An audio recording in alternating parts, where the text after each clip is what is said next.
You're listening to a podcast dedicated to all of Andrew McMahon's music. Today we're going back to what many Andrew fans revere as the crown jewel of the catalog.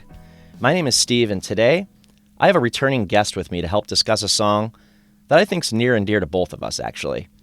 Hazel Jacks is the author of a fiction novel released last fall titled Saltaire.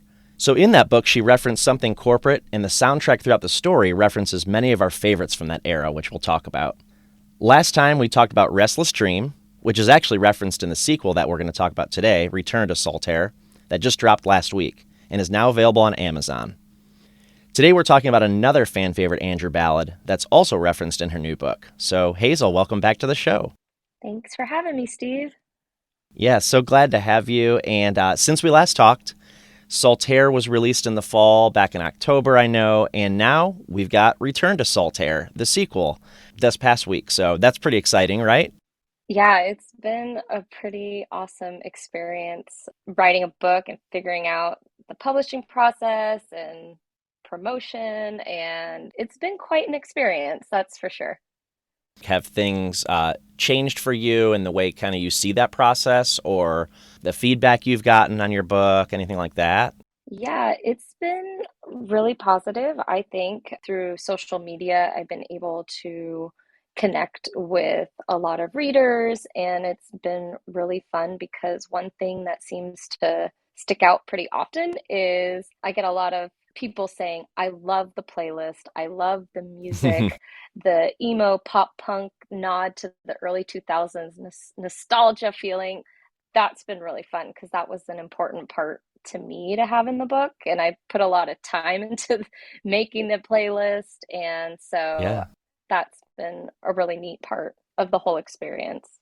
And that's a pretty unique thing that you did compared to a lot of books. There's not usually a soundtrack for a novel to talk about, and it's a very specific genre, but a lot of people are into it. So even if, they're, say, not into reading novels or certain types of genres of novels, they may still connect to the playlist. And that's what's kind of interesting about. And so that's what kind of reeled me in, honestly. And I ended up buying the book, and I bought it for my wife, but I ended up reading it myself. Oh, So cool. yeah, I did read it, and I enjoyed it too. I enjoyed the nods to the music scene. It was nostalgic, and I think that's partially what you intended. And I sent you a picture like a month or two ago. So I read it when I went on the rock boat. So I took it with me on the plane, and then I read, I don't know, some of it on the way there, some of it at night when I would settle down at night, and then I read it on the way home, and I actually finished it just as I was flying back to Columbus, Ohio. But on the rock boat, out on the pool deck, randomly, there was a woman reading Saltaire, and it was just so weird because it just popped out at me because, again, I had the book in my cabin, so I'm like very familiar with the artwork right at that point. And there it was, like across the way, and I felt kind of weird taking a picture of her, but I was just like, and I didn't share, and just so everybody knows, I did not share that with anybody but with Hazel. But I was just like, hey, I found somebody reading your book out in public. And what was your reaction to that? I was actually with a couple of girlfriends when you had texted me, and I was like, what? Who is this person? I was like, someone who's not a family or a friend, or like, it felt a little surreal to Mm-hmm. see the physical book out in the real world. And so it was pretty cool. I'm like, Steve, the guy who the podcast I was on, he saw this on a boat. And so Yeah, it on a was cruise ship, somebody's sitting there reading while there's concerts going on. I was actually in a flip cup competition at the time, believe it or not, and it was up in like the stands, and that person was reading, and I was like, "Oh, that's really cool!" Like they're just chillaxing, reading a book. I like to read in different places too, so I get it. That was really neat. It was like I felt a connection with that person, and I didn't go up to them because I just thought it would be weird, and again, it was like I was like 50 feet away from them, so. But yeah, I'm glad you were able to share that with some people. that's cool. Yeah, no, thank you for sending that. That was awesome. But it's cool. Someone's reading the book that I'm reading and that you wrote. Yeah. So in the first book, one of the first things that happens after the main couple, Penn and Ray, meet is they go to a concert. They go to a something corporate concert, and Mhm. that's kind of how they bond, which obviously makes your novel really relevant to talking about on the podcast here, and that's why we originally got together. But I was really curious to see how that would play out. what should I and other people who've read it expect in the second book? Like, what's basically the synopsis? It sounds like it's not the same time frame, like some time has passed, right? Right. So it's been 10 years when book two picks up. Okay. The main character, Ray, the end of the first book is, ends on a cliffhanger and they are not together. Mm-hmm. And so book two picks up, 10 years has passed. She's actually engaged and, hasn't been back to Fire Island since that summer that she met Penn. And she ends up going back because her uncle is getting married. And so that's kind of what brings her there. And she's just, a nervous wreck to go back. She knows she's going to see him. It's a really Mm-hmm.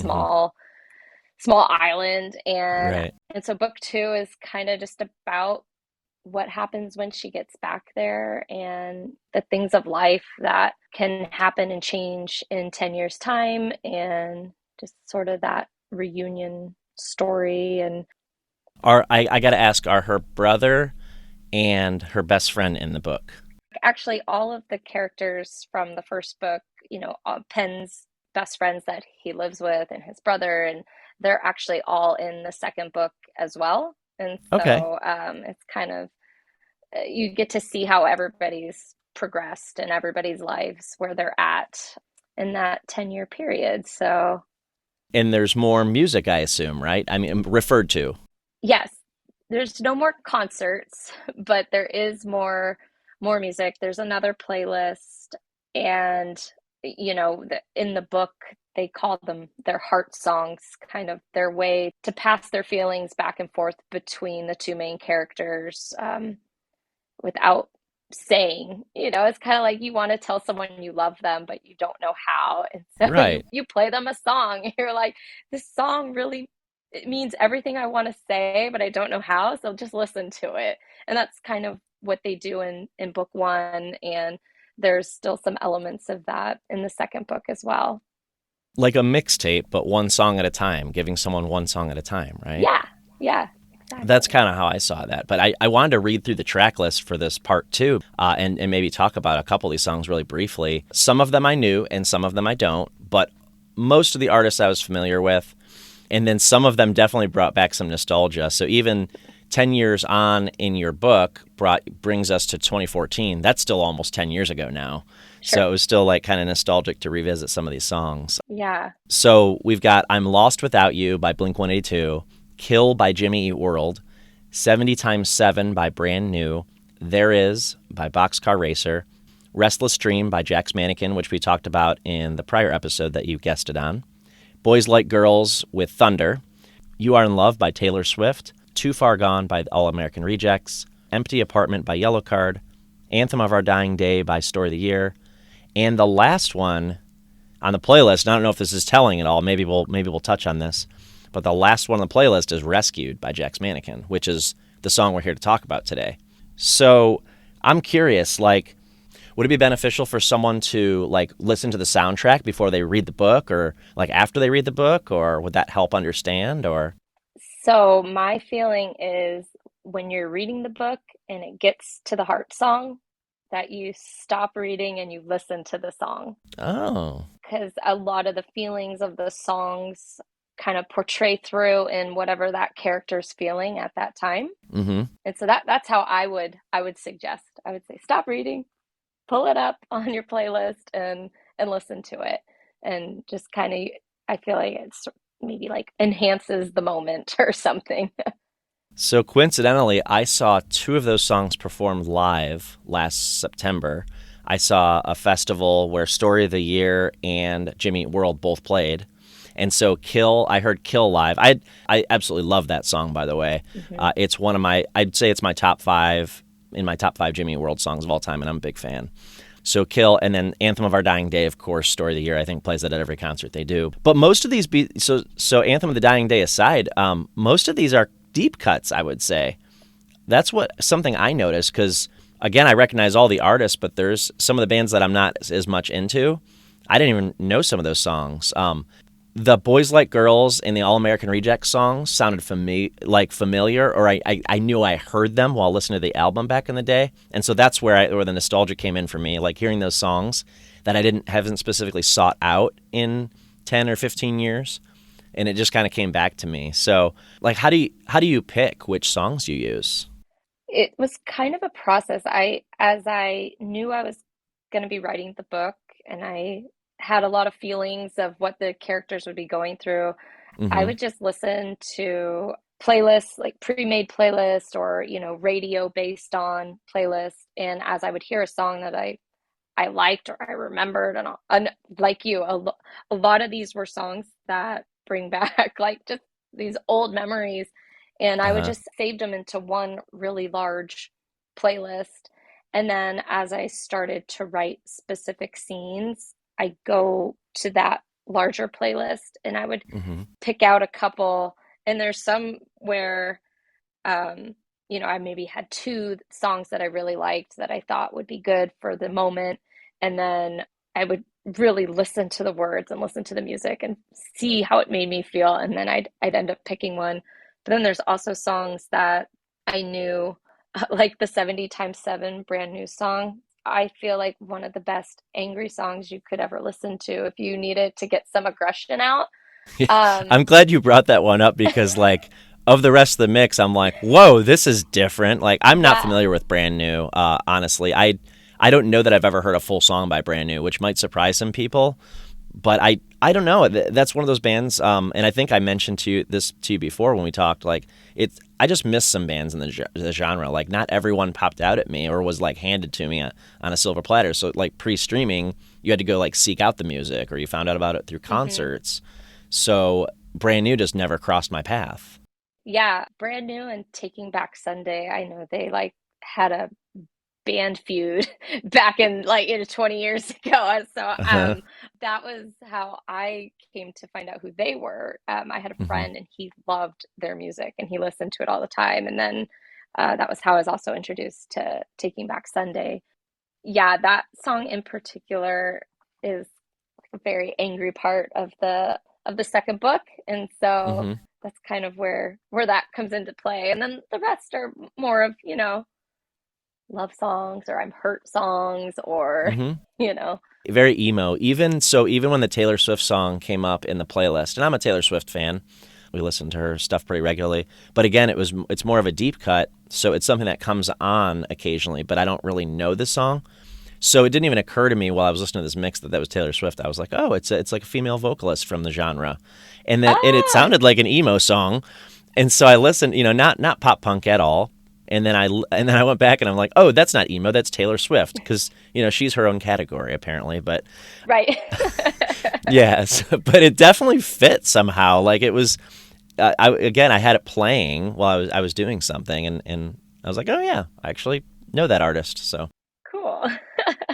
another one I wanted to bring up is "Empty Apartment" by Yellowcard. I absolutely love that song. Yeah. That whole album is just about perfect.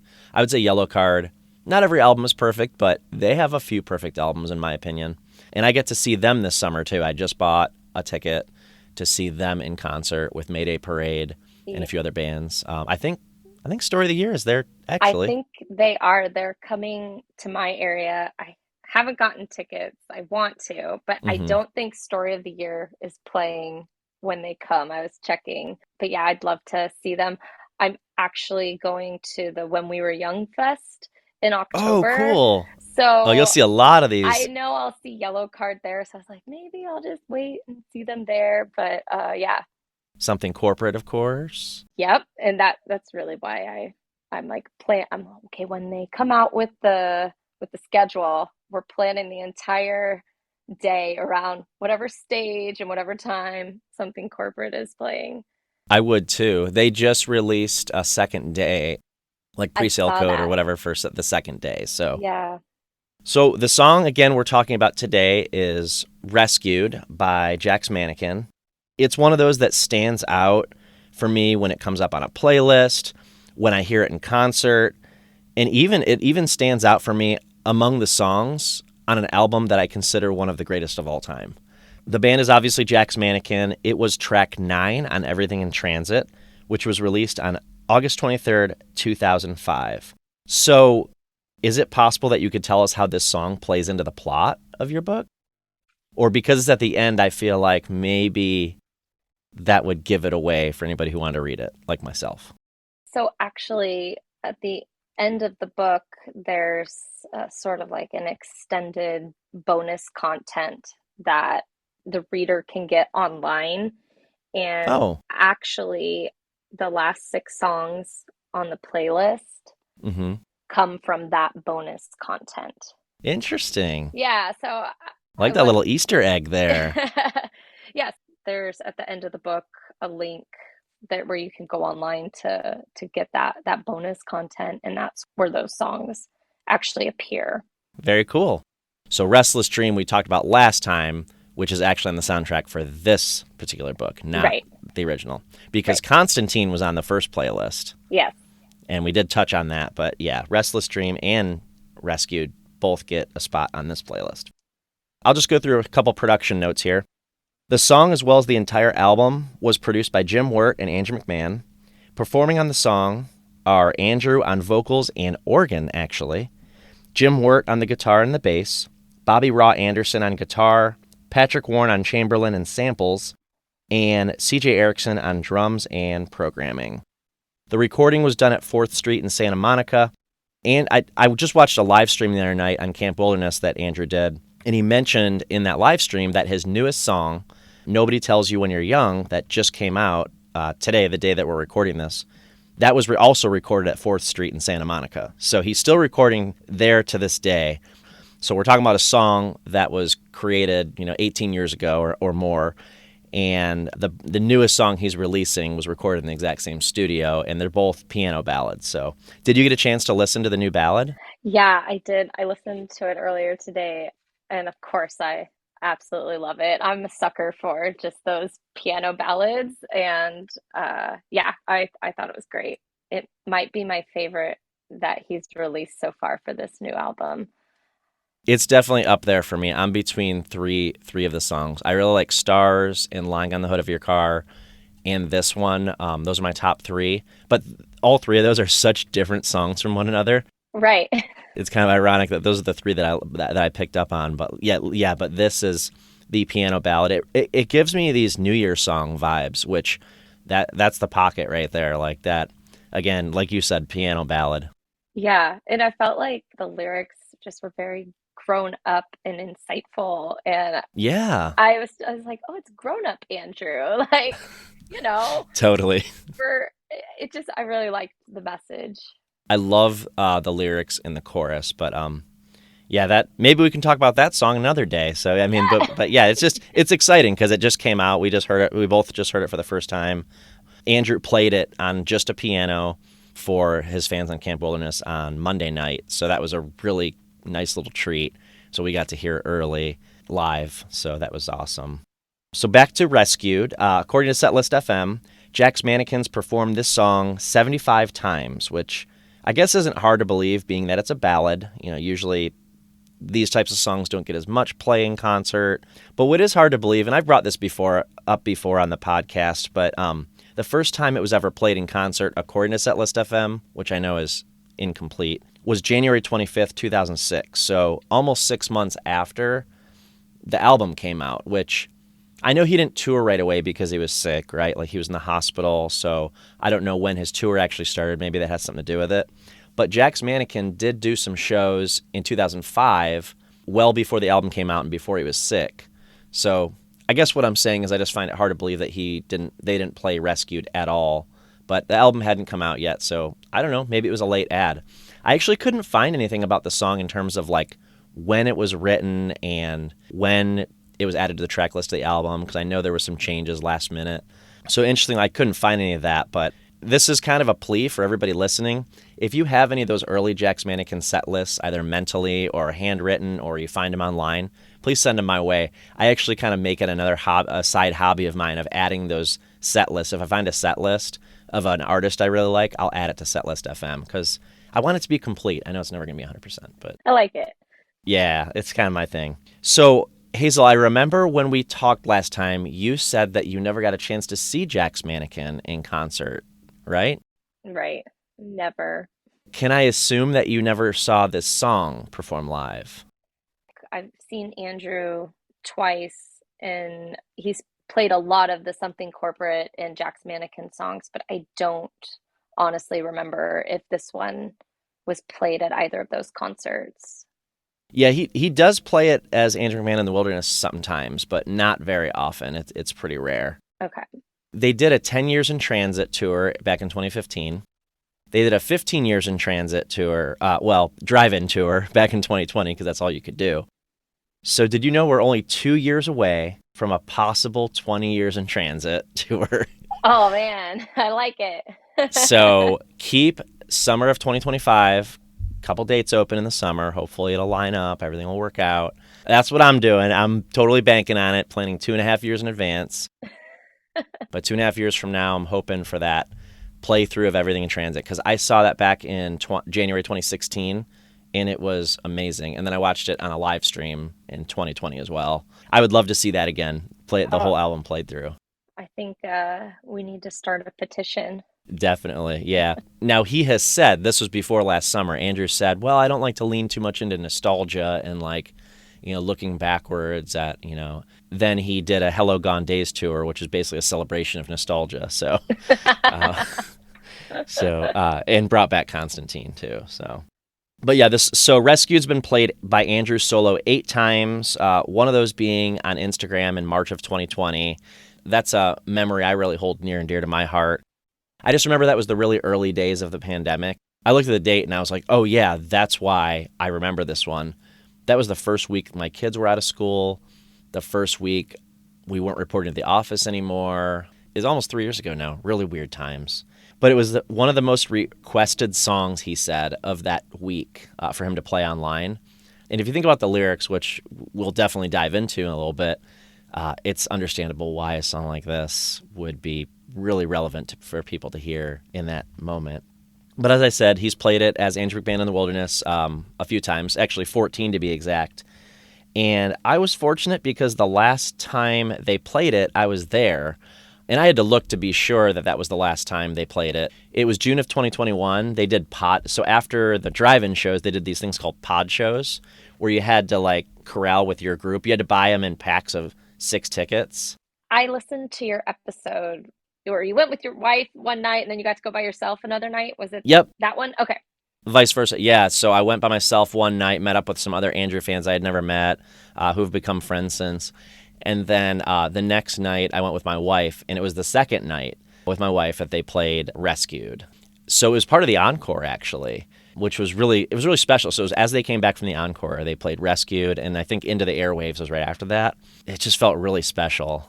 That's cool. Yeah, and at that time they were kind of doing Into the Airwaves. So Morgan was in the band at the time, the violinist and keyboardist, and they were doing Into the Airwaves as an acoustic type of jam as well. That's awesome. Highly recommended if you can find it out there, but I don't have that specific show, any video or anything like that, at least not of that song anyway. I just wanted to bring that up because there have been concerts and points in concerts where I get really emotional, and it happened as recently as on the Rock Boat. You see a song or hear a song that you really connect with, and they play it. I remember getting really emotional about hearing Rescued because it was unexpected, they don't play this song. It's an older song, and it's just this really heartfelt ballad that I've already mentioned means so much to me. So a little bit of songwriting notes. To me, I feel like it was very personal to Andrew. This song just feels so intimate, so personal. Like I said, I wasn't able to find too much about the songwriting of the song itself, but I did find this quote from Nylon.com of what he said about the album, about the writing of the album at the time. And he said, "I'm a completely different person than I was when that record came out. Just because I had to learn how to live again. I look at that as the delineator between two lives. Because as we all remember, it was the period of time that he was broken up with Kelly, his now wife. I'm sure he was in a rough spot, but at the same time, kind of celebratory in the way that he was hanging out with all his friends and partying a lot. But I would definitely say this song falls more on the side of that, the sad, longing piece. Mm-hmm. I'm not sure if you heard the I'm Ready episode. Marissa was on that episode, and she brought up the makeup of all the songs, the songwriting on all the songs of Everything in Transit. And she said, there's like half the album is like this celebratory mood of the album where he's out partying with people and he's, having a great time, staying out late. And then the other half of the album is this, sad, retrospective, reflective type of, I'm missing and longing for my girlfriend who's not with me anymore. But he did state at a live performance that this song was basically written at what he called, I found this interesting the way he put it.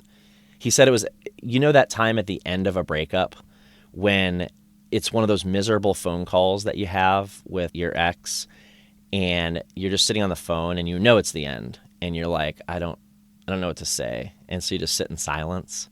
So he said he kind of put the phone down and he went to the piano in the corner and he wrote this song, which completely fits with everything I've ever thought about this song. So I think about that as a tough moment in someone's life. When you think about your characters, were there harder scenes to write than others, like in terms of like emotionally? Because I assume you get emotionally invested in your characters. Yes, for sure. I definitely feel like I have been living in this world with them, and strange as it sounds, I feel like they're almost real, like to Mm-hmm. me. Yeah. And so definitely I feel if I was writing a super heavy emotional scene, I think I kind of feel that and carry a little bit of it with me kind of until it's done. and and Mm-hmm. even still, I think I carry little pieces of the characters with me. They're always just kind of in my head. Oh, what would they do? Or I'm thinking about, the next scene or the next book and trying to figure out who's feeling what at what time. And When I read that story, honestly, and knowing that we were going to talk, I actually thought it made me connect to a scene that I read in your first book, and it's right toward the end of the first book, and it's what I see to be the end of the breakup, right? So there's a scene, they're saying goodbye, and they don't want to, but they know they have to. And so that I kind of thought about what Andrew said about Rescued, and I was like, yeah, that really fits. And I'm sure there'll be something in the second book that I'll connect with. But I thought of like, oh, the end of the breakup, that moment where they weren't sitting on the phone, but they were looking at each other and like, yeah, this is it, and standing there. And yeah, definitely remember that scene when I read that the other day. that's really cool. That was not intentional. But Yeah, because Rescued wasn't part of the first book soundtrack. It's just that's a connection I made after I saw that video where he talked about that in concert. okay, So cool. yeah. I can link that video in the show notes. I was a little hesitant to do so, honestly, because the sound quality is bad to the point where, I mean, some people may still appreciate it, but I had trouble even understanding what he was saying. And I had to listen to it like 3 times to get the story. But I was grateful to hear the story, but it was really hard to hear because, I'm sure it was taken on like a flip phone or something back in the day. So Yeah. not quite the quality we have anymore. So a song like this, and I think I may have asked you this on the last episode, honestly, but does a song like this change meaning for you once you write it into your story? Do you have different feelings about it, or like does it change now when you hear the song?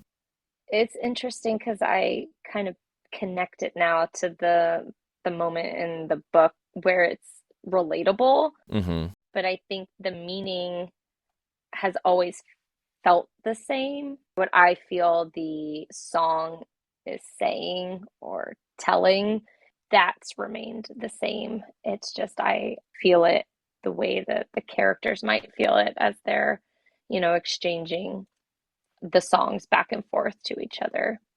I know when I see a song in a movie, a scene of a movie that's really memorable, and how could it not be memorable if you wrote it, right? But like for me as just the consumer, as someone who's seeing or reading or whatever, I start to think about that scene, kind of like a music video. You connect it to the visuals you get, and when you're reading, you get visuals. Probably when you're writing, you certainly get visuals as well. So sometimes I connect that song to that movie scene, that really, amazing scene that I saw. Definitely am the same. So I read on Wikipedia that there was an article written when Andrew McMahon released the first self-titled Wilderness album. And it said that Maps for the Getaway borrows a melody from Rescued. I don't hear that at all. So, I mean, this is just one person's opinion, right? But like, have you ever put those two songs on do you know Maps for the Getaway? Are you familiar with Yeah, that song? I do. I like that one. I love that song too. But I never like put those songs together except that they're like piano-based ballads by Andrew. I haven't either, but again, I'm not good at hearing a certain melody or Hmm. whatnot and knowing that it comes from another song. I probably wouldn't be a good person to figure that out. Yeah, and that's cool because I'm not either. But I did listen to them back to back, like just the intros of them, and then like the first verse maybe. And I didn't hear anything like that. I think we all, and I do the same thing. You want to categorize it, right? Just like I did earlier. Like, oh, the new song reminds me of New Year's song. You want to like categorize it to like what that he made before does this like fit with? And I chat with another person that is a huge fan sometimes, and she's like, I love Stars because it reminds me of like the Jack's Mannequin era. And so I think a lot of us do that. We try to like put it into a bucket. And so I think that's what the writer was doing. It was like, this one is like that one. So is maybe what he was saying. But I don't know. They're both great ballads. But other than that, I don't know if there's any similarities. So I just thought I'd bring that up.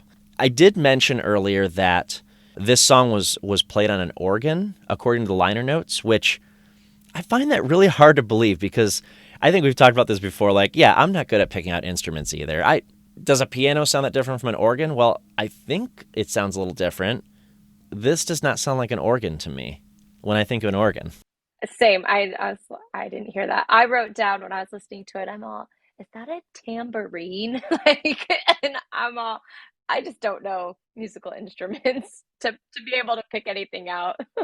It may be a tambourine or it may be a tambourine sample because in the liner notes it said that I think it was C.J. Erickson or Patrick. One of them were responsible for the samples. Yeah, I just wonder if they like kicked in some samples of a tambourine or something, or but maybe there truly was a tambourine in the studio and somebody was like knocking it while whoever was responsible for percussion. I think C.J. Erickson. So maybe he was doing the tambourine. I don't know. But yeah, I'm the same way. So interesting. So I was curious about that whole organ thing, and I was like, okay, organ. Like, is there other places there's organ on the Everything in Transit album?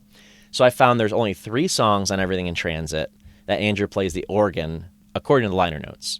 And I bet you'd never guess which, because I wouldn't have either. I would have said, oh, maybe some of those, like, the ones with like the weirder sounds in them, like Miss Delaney, which has a lot of different sounds going on. Maybe Bruised because it's a ballad.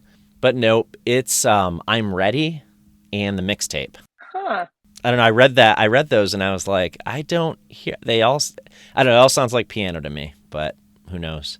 That's what was listed in the liner notes, so that's what I'm taking as truth. But there's another ballad on this album, on Everything in Transit, that I always tend to lump together. So I talked to earlier about how, you always want to kind of, or I do anyway, I try to put songs into buckets. Like I'm Ready and the mixtape, I kind of put them in the same bucket. Like those are more the like pop punk leaning type of songs on that album.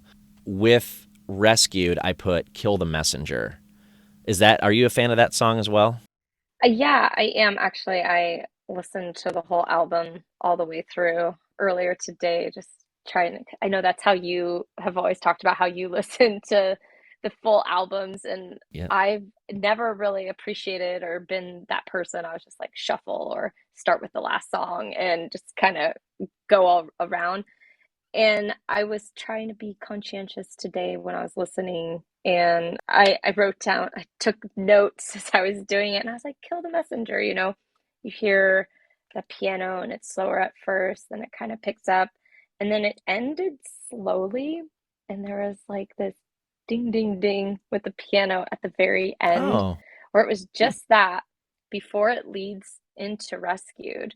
I appreciated that flow. And I was like, I wonder if that was intentional. And I wasn't sure. You don't get that on shuffle, that's for sure. And you don't get that when you listen to the last song of the album first and go backwards. I remember you saying that last time we talked. I've never heard that before or since. Someone who starts with the last song on the album. Yep. I don't know. I was thinking about that recently because we were talking about Restless Dream, which is not the last song on the album, but it was close. Do you remember? Did you get the CD, pop it in on this album, and put it on into the airwaves first? Do you know? I don't remember. I I don't. wouldn't expect you to, no worries. Like Chances are, but I don't know. I can almost guarantee you I started from the beginning. I put the CD and I just let it play, but that's just how I consume music. Which again, and I've brought this up before too, like it just makes it hard when you hear 6 singles off an album before the album comes out because I really want to just hear it all the way through. It is nice to get all these tracks from Andrew McMahon in the Wilderness ahead of time because you get to like have some time with each one, right? And I know Hmm. that's the intention, like that you have time with each one, you can appreciate each one for what it is. But then when you get the album, you already know 6 of the songs, so it's almost like I feel like I'm going to tune out a little bit on those songs. Like I'm going to be like, or skip. Like I'll be waiting for the next one because I just want to hear those 5 songs that I've never heard before when the album comes out. Oh, yeah, that's gonna be a decision you have to make when the album drops. I think I'll. So the same things happen with like a band like Weezer, which I'm really into. They tend to drop multiple singles up leading to the album, and I do listen to it all the way through. But yeah, it's like sitting through the songs. Well, I've already been listening to the song for 3 months. Like I know this one. I just want to hear the new stuff. But I do sit and listen to it because I got to hear the whole album all the way through. And those little nuances, like you were talking about, like the little notes in between the song and what that meant. I love Kill the Messenger as well. I think they're both great ballads, but yeah, Rescued just sticks out to me. And actually, it's more for the lyrics. That's really why it kind of edges Kill the Messenger out a little bit. Let's talk some lyrics. All right. Again, without spoilers, and I kind of know where this falls in the playlist. Can you talk about why, like lyrically, maybe why this song fit? Yeah, I think in the book, it's just the point where one of the characters is like, to me, it feels like they're just so broken. It's like you want to make it work, but you can't. And it's like, no matter how much we may both want this, Hmm. I equate the lyrics, please don't get me rescued, as in, like, don't try to come save me. Don't try to make Hmm. this work. It just has to end. That was kind of the meaning I feel about this song and how I used it in the book. I love that line, that whole theme of the song, Don't Get Me Rescued. In my personal life, so and even in relationships aside, I've always heard that lyric and what it's always meant to me personally, which may be different of what it meant to Andrew, is like sometimes I just need to be sad and it's okay. Just let me be sad. Let me sit in this for a while. There's nothing you need to do, and kind of like what you're saying, like don't come save me.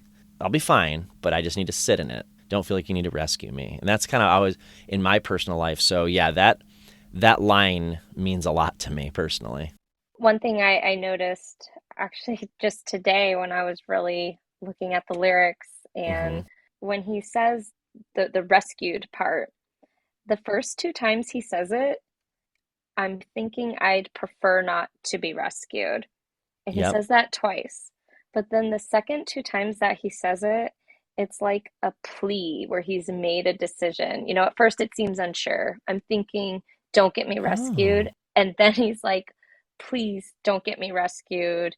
And then whatever you do, please don't get me rescued. And it was almost like I felt working through the song, he got to that decision. Like a decision was made, where you're feeling unsure at first, and then by the end, you're just like, please, like, don't come and try to save me. Don't make this work. I don't think I've ever noticed that before. The kind of desperation that comes more at the end of the song. I mean, those are the standout lyrics to me, which I'll come back to. But yeah, I'd never noticed that. How did you put that? I can't find it in the lyrics. It was, I'd prefer not to be rescued. yeah, I'm thinking I'd prefer, he says Yeah, that it's a little twice. unsure. Yeah, I'm Uh-huh. thinking I'd prefer not to be rescued. Let me sit in this, and then yeah, by the end, whatever you do, please don't get me rescued. Hmm. I feel all right, so please don't get me rescued. I don't know. Actually, that last line, I wonder if he's feeling better about feeling more not better. Better is the wrong word. More content. He's more content with it. This is how it's going to be. I feel all right, so please don't get me rescued. I love when a songwriter, and I see that in other songwriters, of course, too. I love when they change the lyrics ever so slightly. tell that story. They keep you in the story by just changing a slight lyric and cause what we're talking about now. It causes us to think about it, right? Like, Yeah. oh, it's changing a little bit as he sings these verses and these choruses. So I love the metaphors here. The jet engine through the center of the storm, and then later on, again, plays that little trick on us again, jettisoned to the center of the storm. So I gotta say, I don't know if this is the right place to say this, but like I've brought this up on the show before. It's kind of embarrassing, but I have these misheard lyrics apparently on these songs I've loved for so long. And honestly, this song, it changed the meaning a tiny bit for what I've always sang, like in my car, around the house, like emotionally sometimes, like I'm singing this song along with Andrew. And I'm like reading the lyrics now this week, and I'm like, oh, I've been singing that wrong the entire time. I never knew that he said, and this is actually, it changes the meaning in it, and it makes it more a better line, actually. I've always thought he said, this may be the last one. And he sings, this may be my last song. Oh my gosh. I think I might have felt that same because there's another one in here where I've had the lyrics wrong this whole time Yeah. and I didn't notice till I saw it on here. I questioned it. These lyrics aren't always correct. I get them off of a website. It's not from Andrew. I should have checked the liner notes. That would have helped. I think that's what he sang in the live stream on Instagram. He sang, this may be my last song. And then I also read an article, a review of the album from 2005, and they referenced that line. So that must be the line, I'm thinking, anyway. That's pretty impactful. I mean, to hear, especially after he got sick and went through leukemia, and like I said in a prior episode, like, I think there was a long time where I thought this album was written after leukemia, after the diagnosis, because there's so many references to sickness and things like that. This may be my last song. Like, I would have taken that even more seriously. Wow, that's super emotional. Wow, like, this can't be his last song. No, don't do that to me. But I always thought this may be the last one, like the last time they talk or something. That's what I always thought it was. Yeah. The other line in that same area is, she got me warm. I thought he says she got me once. That was how, Exactly. Okay. So maybe yeah. that is the right lyric. Okay, I'm questioning it now. And that's totally cool. Like that's why I like these conversations, because I always thought it was she got me once. She did. She had him, they were together. But like, she got me warm. I Well, don't know what that I would saw mean, but that and I was like, she got me warm, but up above he says she's dying just to keep me cool. So then I was like, well, maybe it is warm and they're talking about like being cool but being warm. I don't know. funny you mentioned that line, because I've always sang it very heartfelt, emotionally, and sometimes way too loud. She's dying just to keep me calm. I've always thought that was calm. Again, it kind of changes the meaning a little bit for Yeah. everything I've always thought of these lines. And I'll tell you what, I'm going to come out and say it. That's my favorite part of the song. So it's like when it comes up, like in my car and the windows are rolled up, nobody can hear me. I'm singing along, like my heart depends on it. And I'm like singing the wrong lyrics here. Oh Oh, well. that's awesome. But I do love that next line. I can feel her. She's dying just to keep me cool. I'm finally numb. So please don't get me rescued. And then my very favorite lines, possibly of the entire Everything in Transit album. It's up there. There's other ones that would compete with it, but I love the whole next piece.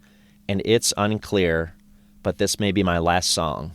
Oh, I can tell she's raising hell to give to me. She got me warm, so please don't get me rescued. And then the way he sings these next lines is like, oh my gosh, like peak Andrew. Oh, say you'll miss me one last time. I'll be strong. But whatever you do, please don't get me rescued. Oh, those get me every time. I don't connect as much with the verses, but I like them because I like the way he sings them, and I like that it's sort of a story that kind of leads you to the chorus. But it's really, in this one, it's really the chorus and kind of that ending for me, like stings me Hmm. every time. Do you have certain favorite lyrics? Yeah. So I would say I probably have a couple favorite lines throughout the song. I want to hear them all. I really like the when it's quiet, does she hear me? And there's something that the music does at that point. Hmm. It must be the organ, not the Yeah, piano. apparently. And it makes like a dun dun dun sound. I don't know, you'll have to go back and listen to it. It's he said when it's quiet, does she hear me? And I just love that. I think I know what you're talking about, but I will go back and It's listen. like this slight change, but it's very distinct and it's quick, and then it goes into the next line.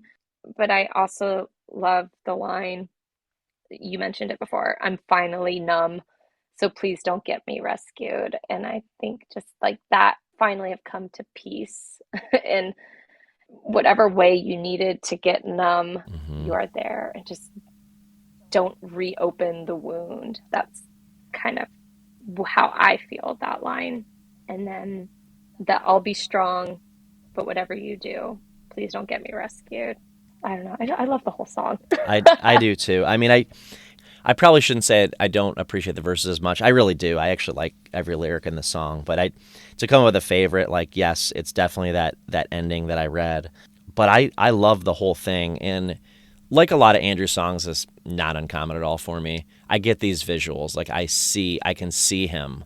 There's several other songs on the album that do the same for me, but like I can see him needing to live in his sadness, needing to just live with this, and not wanting anyone to like bother him. Not and I think he's asking Kelly not to come back to him, try to come back to him, because chances are he does really want to be with her, but he just needs to not right now for whatever reason. Maybe that was the right choice for that moment for them. So maybe kind of like the characters in your story, right? Like if that is how the book plays out, I don't know. They had to not be together for a while to maybe be happy in the end. I don't know, somehow. Yeah, I think sometimes you just gotta like go through stuff to really appreciate a person or a experience or a thing. And yeah, I agree. And then finally, I might need to be near you. Oh my gosh, like after everything he just said, like please don't get me rescued, but like I might need to be near you. I don't know. He's definitely wrestling with the decision. and I feel like that.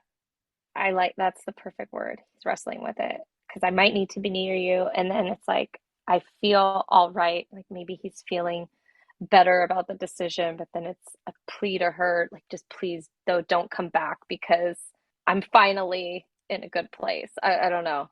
The end of the breakup, as he called it in that one Hmm. concert. So these lyrics are, like I said, very special to me. And when I think of like what are some of the best Andrew lyrics, like this is one place I'd go, of several.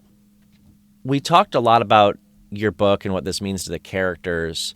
So before you wrote the book, I'm just curious because I usually ask a question like this at the beginning of the conversation. Like, do you remember what this song like meant to you before it was part of your book? Like, Yeah, I think like personally, I probably have felt a connection to it since the very beginning. Just, like my personal feeling, like my story and how it aligns or equates to the words. mm-hmm. This song, I definitely knew once I started to write the book, I knew that it was going to be one of the songs. Okay, because it was such a special song, you knew that it was going to fit with what you're writing Hmm. about. Because, yeah, certainly as an author, you have the overarching story, even if you don't have it all written out yet, you have the overarching plot kind of beginning to end, right? Like you kind of see the beginning, see the end, and in the middle. It's one of my favorite Andrew ballads. It's definitely up there.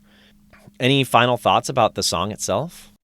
One thing I do like about this song at the end, where they're kind of talking after the song is done. Yeah. I've always just been curious why was that an accident or and they kind of liked it and they're like, let's put it on the record or what it was because it's almost like something very lighthearted to say after you record this very deep and emotional song. Yeah. And so that was one thing that stuck out to me. Do you remember what he said? Because I don't. I didn't write it down. Now that you mention it, I remember there was talking at the end. he says, I pulled the plug out because I didn't want to look for a light switch. Oh, that's And right. then there's like chuckling, and it's just, I That's don't know. right. Yeah, it's like he's talking to somebody, like I don't know if it's Jim or like whoever else was playing on the track or whatever. Yeah, they're just having a casual conversation and they just left it on there. I've heard of artists doing that before. I don't know why, but yeah, it doesn't really fit with the vibe of the song. But I guess maybe they felt like they needed something a little more lighthearted. They were like, yeah, just leave it in there. It's kind of funny, Before it fades into, made for each other. which is very upbeat. You go from Miss Delaney, which is kind of upbeat, to Kill the Messenger, Rescued, and then like full fledged into Made for Each Other. Part one is definitely like an upbeat, kind of singable, jump around type of song. I don't know what's up with that. Last time you told us that after your second book, you were thinking about future stories that would maybe take place in the same universe as Saltaire. Is that right? Spin-offs, you might say. Yes, some of the side characters from the book, I'm planning to write a book for each of them. Hmm. And so the next book is going to be Eamon. He's one of the main characters. It's his best friend. Hmm. And so the third book is going to be his story. Oh, so there are firm plans then. Yeah, yeah, now there are. Cool. Oh yeah, because now, Yeah. yeah, I know it's probably hard to see. Like, you did last time we talked. The first book was just coming out, and you weren't sure like how that would go, and like the second book wasn't going to be out for 4 more months. So but now it sounds like you've got a plan for moving forward in this world of characters. So that's really cool. I'm glad to hear that. Yeah. So Thank you. so there will be maybe other stories in the future of other characters besides Eamon, huh? That would be the goal. I'm hoping. Haven't decided who gets what book next, but I've started working on Eamon's book now. Oh, I'm glad to hear that. You called yourself a hobby author last time we talked, and I'm curious, like being a family woman and a working woman, and like how do you balance? How does that all work? I don't get a lot of sleep. Okay. I stay up really late. And that's kind of when I do everything between like the hours of 8 and midnight or 8 and 1 o'clock in the morning. And it's when I get my stuff done. And Wow. it's been fun. So I still would say it's a hobby, but I'm really enjoying it. I'm glad that yeah, keep that passion alive for sure. It definitely comes through in the book, and I'm looking forward to reading the second book. I'll be ordering a copy. Just like an album by a musician I like, I can't just have one. Like you got to have them both. Like you got to collect them all, right? So Well, thank you. yeah, so Thank I'll, you. I I'll definitely be appreciate that. grabbing a copy, and I'll post the link to where to order Hazel's new book in the show notes. Return to Saltaire, and that's where you can find it, and you can still order the last book as well, of course. Kind of final question wrapping up here, but what would you tell other aspiring hobby authors that are in your position? Like, do you have any advice for if someone's listening and is like, well, I work and I have my family, and how could I ever like write all this down, what I want to write down? I would just say, just start small, but keep going. And I think that was kind of the advice that was given to me. Okay. I had the idea and I would sit and write when I had time. And then once I finally felt like it was going somewhere and I had a more viable plan, Mm-hmm. it started to just come together better. And you do have to make some sacrifices. And sometimes Sure. it's like giving up a Saturday night to go out and hang out with friends Yep. to just stay in and write. And my friends joke that I've become an introvert through this process. I think it's something that I'm really enjoying doing right now. And yeah, so I just want to kind of keep going. I can relate to a little bit of what you said with this podcast. I've definitely had to sideline other hobbies I have and then sacrifice some social time as well. So it's like you said, there's times when, hey, there's this going on, there's that going on, but it's like, well, it all takes time, right? So like I can definitely relate to that sacrifice for your passion. So I can definitely appreciate what you're saying there. I was thinking the same thing about you. I was like, when does Steve have time to do all of this? And it's very similar. Yeah, Once you find something you really like, you kind of make the time. You make it work. yeah, you do it when you can, and if you can't, you do it when you can. So. Exactly. Well, I just want to thank everybody for listening to the show as always, and of course, I want to thank Hazel for being here. So thank you so much for joining the podcast again. It's always a nice chat, and I enjoy our conversations and learning about the world you've created in story and how it relates to this music. I guess one thing I didn't think to ask, but will these other spin-off books include a soundtrack as well? Will there be music related? Yeah, there will be playlists and music related. It won't be delivered through heart songs, because that's kind of the thing for these two characters that I Right. already wrote about. Yeah, there will definitely be music. Awesome. Well, it seems like it's like your theme with your books, which is really cool. That it's when I read a Hazel Jacks book, I kind of know I can expect there to be a soundtrack to come with it. So, and being that I love music, so that's perfect. Again, thank you so much for coming, and I just want to let everybody know that I have several more guests, some returning, some brand new guests coming in the next couple months. Until then, I feel all right, so please don't get me rescued.